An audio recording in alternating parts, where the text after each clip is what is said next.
Hello, welcome to GGR aspirants hub. మనం APSC group 1 కోసం series start చేసాం కదా, దానిలో second topic Indus valley civilization. ఓకేనా? Coming to the introduction.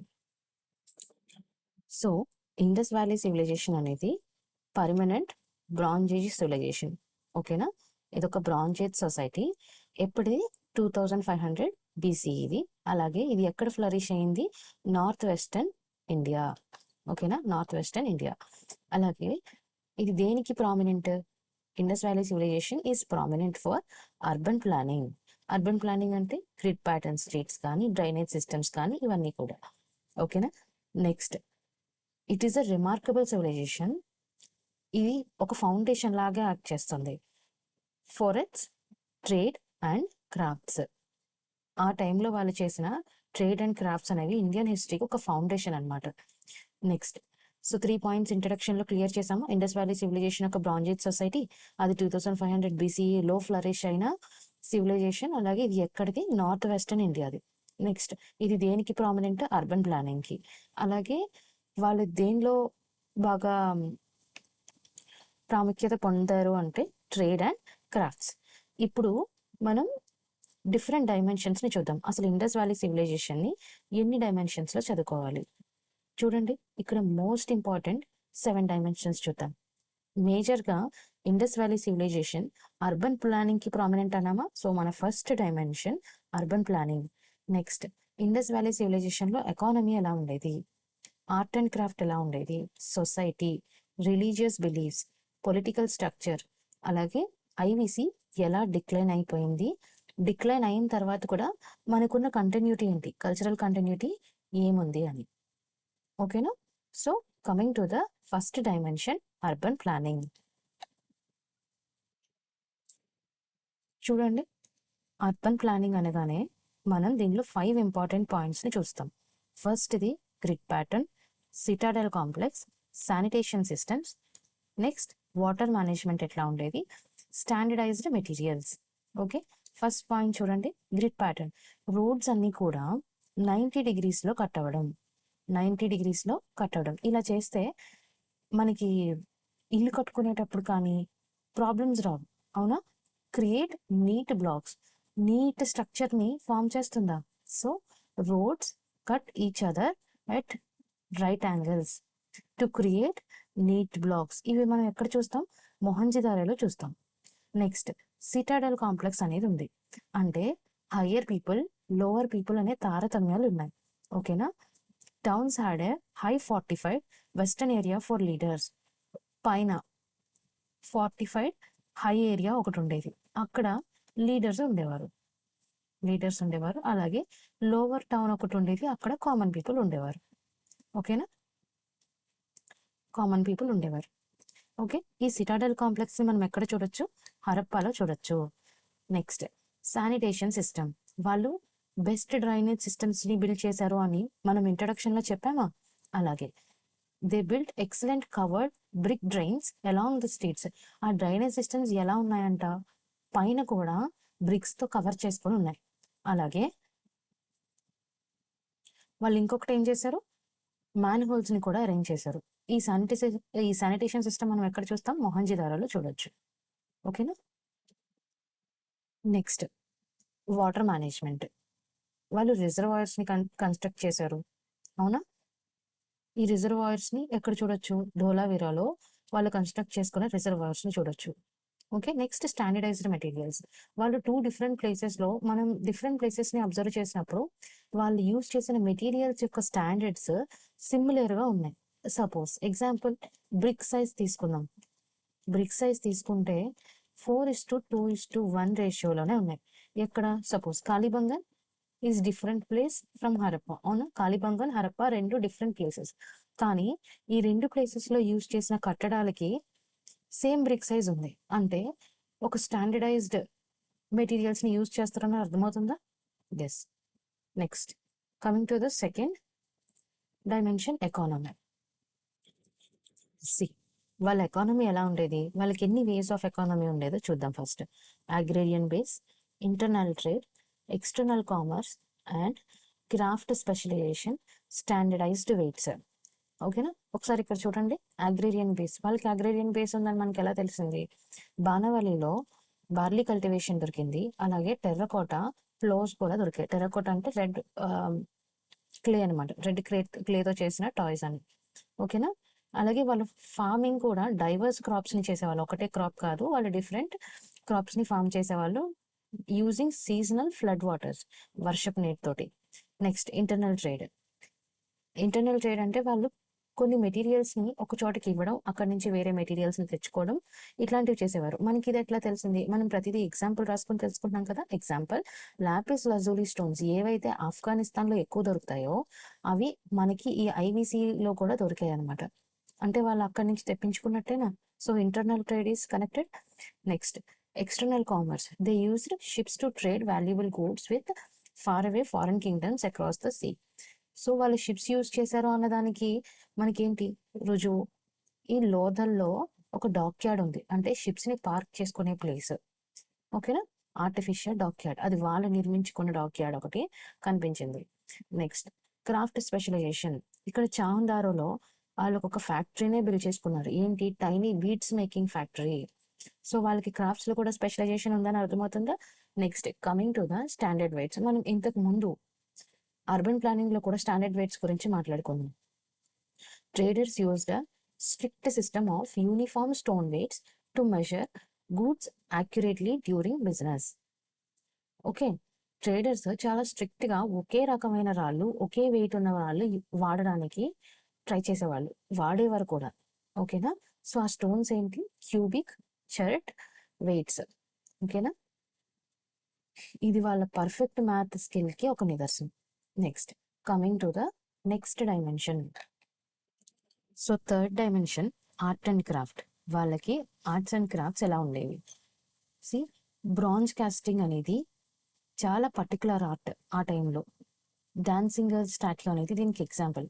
అసలు ఈ బ్రాంజ్ కాస్టింగ్ ఎట్లా చేసేవారు? లాస్ట్ వ్యాక్స్ టెక్నిక్ అంటారు.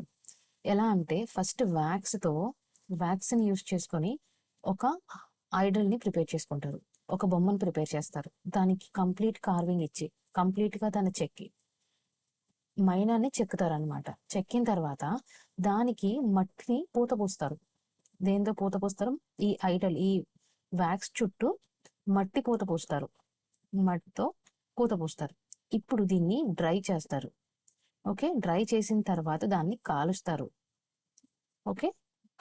కాల్చిన తర్వాత ఏమవుతుంది? చిన్న హోల్స్ పెడతారనమాట, ఇక్కడ పైన ఒకటి కింద ఒకటి. కాల్చినప్పుడు ఏమవుతుంది? ఈ వ్యాక్స్ అనేది కరిగిపోయి కిందకు వచ్చేస్తుంది. ఓకే. ఈ వ్యాక్స్ అనేది కరిగిపోతుంది. వ్యాక్స్ కరిగిపోయినప్పుడు మిగిలేది ఏంటి? ఒక హాలో స్పేస్ ఉంటుందా? ఇప్పుడు మనం అచ్చులు చూస్తున్నాం కదా, వినాయకుడి ప్రతిమలకి అచ్చులు చూస్తున్నామా, అట్లా అనమాట. ఓకేనా. సో ఆ మధ్యలో ఉన్న హాలో స్పేస్లో వీళ్ళు ఏం చేస్తారంటే బ్రాంజ్ లాంటి మెటీరియల్స్ని కరిగించి దానిలో పోస్తారు. అప్పుడు ఏమవుతుంది? ఆ బ్రాంజ్ మెటీరియల్తో ఐడల్స్ అనేవి క్రియేట్ అవుతాయా, బొమ్మలు అనేవి క్రియేట్ అవుతాయా? ఎస్, అట్లా. Next, seal carving. ఇది ఒక ఆర్టే వాళ్ళకి. సీల్స్ని మనం ఎక్కడ చూసాం? పశుపతి సీల్. నెక్స్ట్, వాళ్ళకున్న ఇంకొక ఆర్ట్ ఏంటి? Bead making. మనం చానుదారులో ఈ వర్క్ షాప్స్ ఇవన్నీ చూసామా మనం? ఎక్కడైతే టూల్ మేకింగ్ ఫ్యాక్టరీని చూసామా? Next, terracotta art. టెర్రకోటా అంటే బేక్డ్ క్లే టాయ్స్ అనమాట. మోస్ట్లీ మదర్ గాడెసెస్ బొమ్మలన్నీ కూడా ఇట్లాంటి టెర్రకోటా టాయ్సే. Next, pottery making. Painted pottery ఎందుకు యూజ్ చేసేవారు? సర్ప్లస్ గ్రెయిన్స్ ఉంటే దాన్ని స్టోర్ చేయడానికి, వాటర్ స్టోర్ చేసుకోవడానికి పాటరీని తయారు చేసుకున్నారు వాళ్ళు. ఓకేనా. Red clay pots decorated with black geometry designs. Okay. Next dimension వచ్చి సొసైటీ.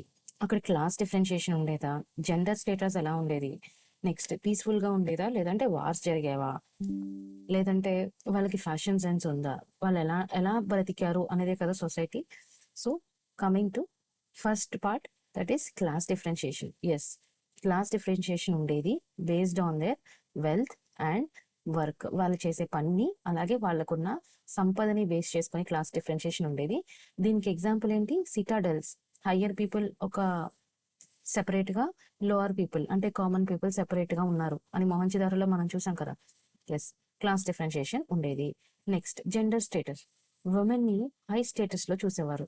దానికి ఎగ్జాంపుల్ ఏంటి, మనకి మదర్ గాడెస్ బొమ్మలు దొరికాయా, ఓకేనా, అంటే దానికి అర్థం ఏంటి, వాళ్ళు ఉమెన్ని వర్షిప్ చేసేవాళ్ళు, అంటే ఉమెన్కి హై స్టేటస్ ఇచ్చేవారు అని. నెక్స్ట్ పీస్ఫుల్ కో ఎగ్జిస్టెన్స్, వాళ్ళు they lived together happily without big wars, massive armies or royal kings. అక్కడ రాజ్యాలు కానీ రాజులు కానీ ఎలాంటి గొడవలు దెబ్బలాట్లు వార్స్ కానీ మ్యాసివ్ ఆర్మీస్ కానీ ఏం లేవు. దానికి నిదర్శనం ఏంటంటే హరప్పలో రివీల్ అయినవన్నీ కూడా సింపుల్ టూల్స్, డొమెస్టిక్ టూల్స్, మనకి ఇంట్లోకి లేదంటే నిత్యావసరాలకి ఏవైతే కావాలో అలాంటి టూల్సే దొరికాయి, కానీ ఆర్మీస్కి సంబంధించిన ఎలాంటి పెద్ద పెద్ద టూల్స్ కానీ ఆ దాఖలాలు ఏవి వాళ్ళకి కనపడలేదు. ఓకేనా. నెక్స్ట్ ఫ్యాషన్ అండ్ మేకప్, మనకు ఆల్రెడీ తెలుసు కదా, లోథల్లో ఏముంది, చాందారోలో, ఓకేనా, చాందారోలో బీడ్స్ మేకింగ్ ఫ్యాక్టరీ ఉందా. సో వాళ్ళు జ్యువెలరీకి ఎక్కువ ఇంపార్టెన్స్ ఇస్తారని తెలుసు కదా. So both men and women love decorating themselves with beautiful clothes, hair styles and jewellery. ఓకేనా. నెక్స్ట్ దీనికి ఎగ్జాంపుల్ ఏంటి, వాళ్ళు ఇష్టపడేవారు వీటిని, లైక్ క్లాత్స్ కానీ హెయిర్ స్టైల్ కానీ జ్యువెలరీ కానీ. దానికి ఎగ్జాంపుల్ ఏంటి, ఈ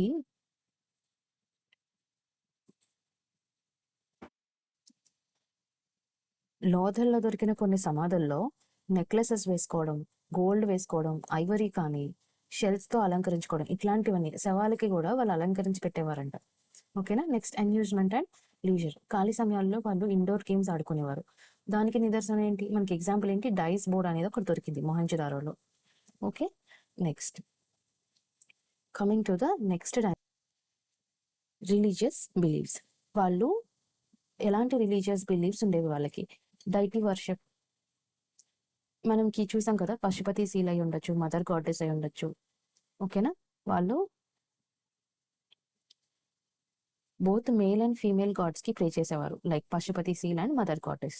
నెక్స్ట్ వాళ్ళు యానిమల్స్ ని, నేచర్ ని కూడా వర్షిప్ చేసేవాళ్ళు, లైక్ పీపుల్ ట్రీస్ ని వర్షిప్ చేయడం, హంప్డ్ బుల్స్ కానీ ఇట్లాంటివన్నీ సీల్స్ లో ఉండడం. దీని ద్వారా వాళ్ళు యానిమల్స్ కి కానీ ట్రీస్ కి కానీ ఎక్కువ ఇంపార్టెన్స్ ఇచ్చారనేది తెలుసుకోవచ్చు. నెక్స్ట్ గ్రేట్ బాత్ రిచువల్స్, ఓకేనా, అంటే వాటర్ ఈజ్ ఆల్సో నేచర్ కదా, వాటర్ కి కూడా పెద్ద పెద్ద పబ్లిక్ పూల్స్ అనేవి ఉండేవి. ఓకేనా. ఆ పూల్స్ లో స్నానం చేస్తే వాళ్ళ బాడీ అండ్ మైండ్ క్లియర్ అవుతుంది అనేది వాళ్ళ నమ్మకం. ఓకేనా. దాన్ని గ్రేట్ బాత్ రిచువల్స్ అని అంటారు. ఓకే. నెక్స్ట్ బరియల్ ప్రాక్టీసెస్, వాళ్ళకి బరియల్ ప్రాక్టీసెస్ ఎట్లా ఉండేవి, డిఫరెంట్ మెథడ్స్, బరీ చేసేవాళ్ళు అంటే పూడ్చేవాళ్ళు, లేదంటే బర్నింగ్ దెమ్ కాల్చేవారు. ఓకేనా. అలాగే కొన్ని ప్లేసెస్లో, రాఖీగరి లాంటి ప్లేసెస్లో ఆ డెడ్ బాడీస్ని పూడ్చేటప్పుడు డైలీ పాటరీ, వాళ్ళు యూజ్ చేసిన పాటరీ కానీ వాళ్ళకి నచ్చిన ఆర్నమెంట్స్ కానీ ఇవన్నీ వాళ్ళతో పాటే పెట్టి పూడ్చేవారు అనమాట. ఇదొక ప్రాక్టీస్ అనమాట, ఇదొక practice. Next coming to the next dimension, that is political structure. ఈ పొలిటికల్ స్ట్రక్చర్ని చూసుకుంటే మనం ఇందాకే అన్నాం కదా, ఎలాంటి పెద్ద పెద్ద ఆర్మీస్ లేవు, కోటలు లేవు, సో పెద్ద రాయల్ థింగ్స్ ఏం లేవు. సో సింపుల్ సెంట్రల్ అథారిటీ ఉండుండొచ్చు. ఓకేనా. కానీ బియర్డెడ్ ప్రీస్ట్ బొమ్మలు అయితే దొరికాయి. సో దీన్ని బట్టి మనకి ఏమర్థం అవుతుంది, అన్సీన్ గవర్నమెంట్ సిస్టమ్. ఓకేనా. పెద్దగా రాజులు రాజ్యాలు లేకపోయినా కొంతమంది ప్రీస్ట్, ఓకేనా, లేదంటే రిలీజియస్ లీడర్స్, వీళ్ళు రూల్ చేసేవారు అని అర్థమవుతుంది. నెక్స్ట్ మనం అన్ని స్టాండర్డైజ్డ్గా ఉండడం చూసాం, లైక్ బ్రిక్ షేప్స్ కానీ, నెక్స్ట్ గ్రిడ్ ప్యాటర్న్స్ 90 degreesలో కట్ అవ్వడం, రోడ్స్ అన్ని ముందే లేఅవుట్స్ వేసిన తర్వాత ఇల్లు కట్టుకోవడం, ఇట్లాంటివన్నీ చూసినప్పుడు ఏదో ఒక మర్చెంట్ కౌన్సిల్ లేదంటే వ్యాపారస్తులు స్ట్రిక్ట్గా రూల్స్ పెట్టారు అని అర్థమవుతుందో. So the absence of grand royal palaces shows that ఒక మర్చెంట్ కౌన్సిల్ మాత్రం ఈ ట్రేడ్ రూల్స్ ని మేనేజ్ చేస్తుంది అని అర్థమవుతుంది. నెక్స్ట్ స్ట్రైకింగ్ స్టాండర్డైజేషన్, వీళ్ళు స్ట్రిక్ట్ లాస్ ని మెయింటైన్ చేశారు. ఓకేనా. Everyday items looked exactly the same everywhere, like bricks అనమాట. మనం కాళీబంగాల్లో చూసినా హరప్పాలో చూసినా సేమ్ బ్రిక్ సైజ్ ఉంది అనుకున్నామా, రెండు డిఫరెంట్ ప్లేసెస్, మరి బ్రిక్ సైజ్ కూడా ఒకలానే ఎట్లా ఉంది. సో స్ట్రిక్ట్ రూల్స్ అనేవి వాళ్ళు ఫాలో అయ్యారు. నెక్స్ట్ బైనరీ వెయిట్స్, సో మనం కేజీ, అర కేజీ, పావు కేజీ ఇట్లా అనుకుంటామా, వాళ్ళు కూడా 2, 4, 8, 16 ఇట్లా బైనరీ వెయిట్స్ అనేవి మేనేజ్ చేశారు, వాళ్ళు అవి యూజ్ చేశారు. ఓకేనా. నెక్స్ట్ ఒకే టైప్ ఆఫ్ క్యూబికల్ చెరెట్ వెయిట్స్ని తీసుకొని 2, 1, 2, 3, 4, ఇట్లా బైనరీ వెయిట్స్ని యూజ్ చేసేవారు. నెక్స్ట్ మున్సిపల్ అడ్మినిస్ట్రేషన్ ఎట్లా ఉండేది? మున్సిపల్ అడ్మినిస్ట్రేషన్ చాలా స్ట్రిక్ట్గా ఉండేది. దానివల్లే స్ట్రిక్ట్గా ఉండేదని ఎట్లా చెప్తాం మనం? హరప్పాలో బిల్డింగ్స్ అన్ని ఎట్లా ఉన్నాయి? ముందుగానే బ్లాక్స్ లేఅవుట్స్ వేసిన తర్వాత మధ్యలో ఇల్లు కట్టారు, అంతేనా? ఇంత పెద్ద రూల్స్ ఉంటుంటే ఈ రోజుల్లోనే మనం ఎటు పడితే అటు కడుతున్నాం. ముందు ఇల్లులు కట్టిన తర్వాత రోడ్లు వేస్తున్నారు, అవును. కానీ అక్కడ అట్లా కాదు, ముందే రోడ్లు వేసి లేఅవుట్స్ వేసిన తర్వాత ఇల్లు కట్టారు. అంటే మున్సిపల్ అడ్మినిస్ట్రేషన్ స్ట్రిక్ట్గా ఉన్నట్టేనా? ఎస్. ఓకేనా? సో దానికి example Harappa. Coming to the next dimension, decline and cultural continuity. Okay, so theories of decline చూద్దాం. ఫస్ట్, ఎకలాజికల్ ఇంబ్యాలెన్సెస్ వచ్చాయని కొంతమంది అన్నారు. నెక్స్ట్, డ్రైయింగ్ ఆఫ్ రివర్స్, వాళ్ళు ఉన్న చోట్లో రివర్స్ ఎండిపోవడం వల్ల, లేదంటే ఆ దారి మళ్ళీపోవడం వల్ల వాళ్ళు వేరే ప్లేస్కి వెళ్ళాల్సి వచ్చిందని. నెక్స్ట్, టెక్టానిక్ షిఫ్ట్స్ జరిగాయి. ఓకే, సో ఫ్లడ్స్ రావడం లాంటివి జరిగాయి అని. ఓకేనా? నెక్స్ట్, లివింగ్ లెగసీ ఏంటి, కల్చరల్ కంటిన్యూటీ ఏంటి అనేది చూద్దాం నెమ్మదిగా. ఫస్ట్ ఇది చూడండి, థియరీస్ ఆఫ్ డిక్లైన్. ఈ ఇకలాజికల్ ఇంబ్యాలెన్సెస్ వచ్చాయి అని ఎవరు చెప్పారు? Walter fair service.